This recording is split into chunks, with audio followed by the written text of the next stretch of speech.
Okay, so today I'm going to show you why I don't like most of the classifiers that you hold with one hand.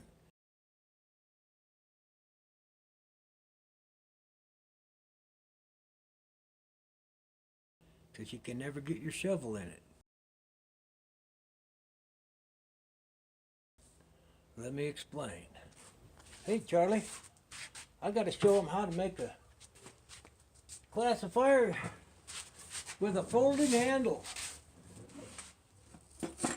Now you can get your shovel all the way in there. When you buy those other ones, you can only get half your shovel and most of it falls out on the ground.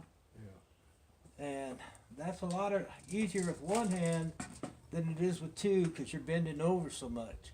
This you can almost stand straight up. Huh? What'd you say? Good. Good? Okay, here we go. And here's what I started with. My idea was to take one of these, put it on there. Of course, I sanded off the edges to make it nice and pretty. And I put it in with rivets. Now, I got to show you this a little bit more in detail because you can see the rivets there. And I didn't make it so it went down beyond the rim. Now, in here I got a lot of rocks. But in here, what I did was I started here and I came all the way around with this outside piece and I brought it all the way over to here. And on the inside, I started up here, come around like this, all the way around past the end of the outside ring, and I ended up over here. You can't see it because it's underneath the angle iron. But that's just your 1/4 inch mesh. Some people call it, well, I don't want to get into what some people call it. And I used this checker plate because that's what I had at the time. Now down here, I just used I used the checker plate down here too. It was thinner than the 1/8. You can use the 1/8, but I preferred not to because you have to heat it up. It's called annealing. You get it up to, you heat it up with a propane torch, then you can bend it real easy. But if that's what you got, if you go down and get 2-foot strips, 1 inch wide, they don't cost very much. And then I put everything together with 1/8 rivets. And that's really basically all there is to it. I put a side panel on it so that this would never get collapsed. So you got to figure that into the length that you're going to make. And if you look inside of here, you can see I added a little extra material on the inside so that when I put my bolt through, I went a little overboard. I used some pretty expensive bolts. But on the inside, I used nylox. That way it won't come apart.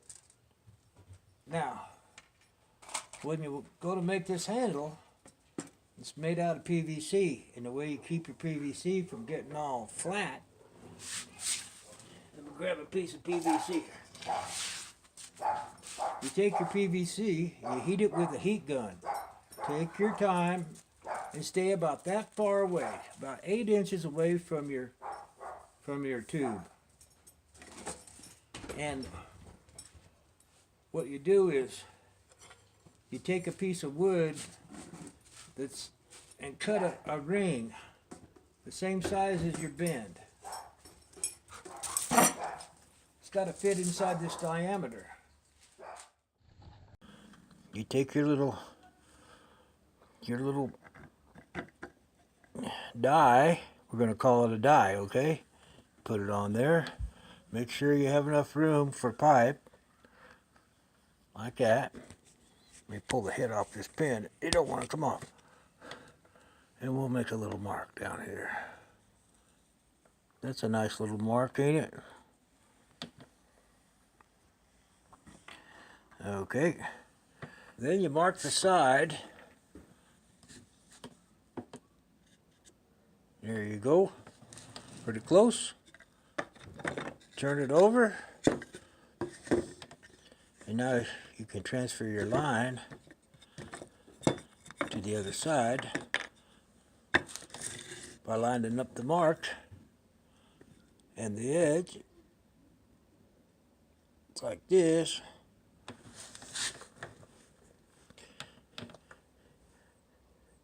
And you draw a line. Okay, beautiful. Now you set this piece on your piece of wood, on your platform that you're going to bend on. Then you put some screws in it. Voila. All right. Now, all right. Now you clamp yourself a backstop in there. So like that. You might want to put a screw in it, but just for giggles, I'm just going to take this. See, I'm going to match up my mark on the side right there.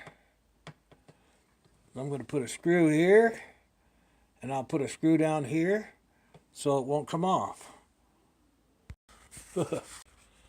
Okay, so all you do is when you heat your pipe up, you don't heat the end on the very end. You got to leave a little bit of it straight. But when you bend it, it's going to follow that around, and as you can see, it needs to be the same height right there, so that your tube doesn't belly out. If you try to do it any other way, your tube is going to it won't be round. It's going to be flat like a football. And that's probably okay, but you want to make sure that it's going to fit inside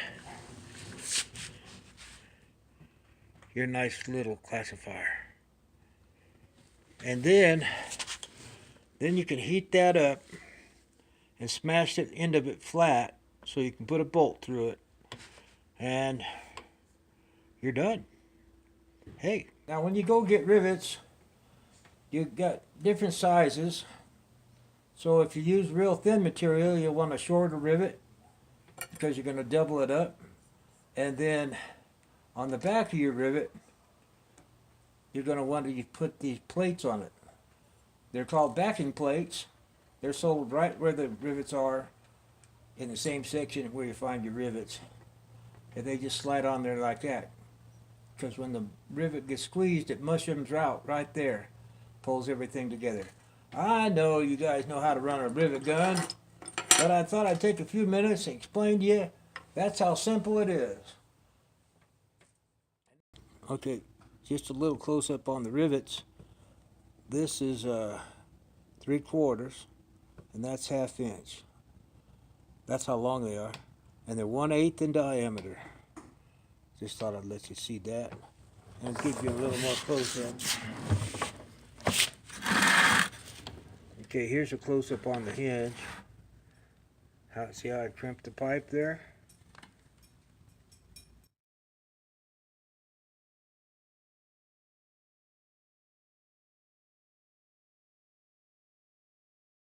Pretty cheap. I think you can buy 2 foot by 2 foot pieces of it. But if not, make one for a friend. Now when you go to make these, now I didn't have backup plates. If you look real close down in there, I just used a piece of aluminum that I had sitting around. I chopped it up and I used it for a backing plate. Well, there you have it. That's a 1/4 inch and minus. And when you get done, all your little rocks are going to look like that.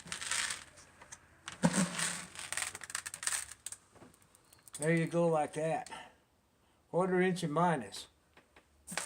I've already run these through the machine, so I guess that's all you need to know about making a one-handed, foldable classifier that holds more than anything else.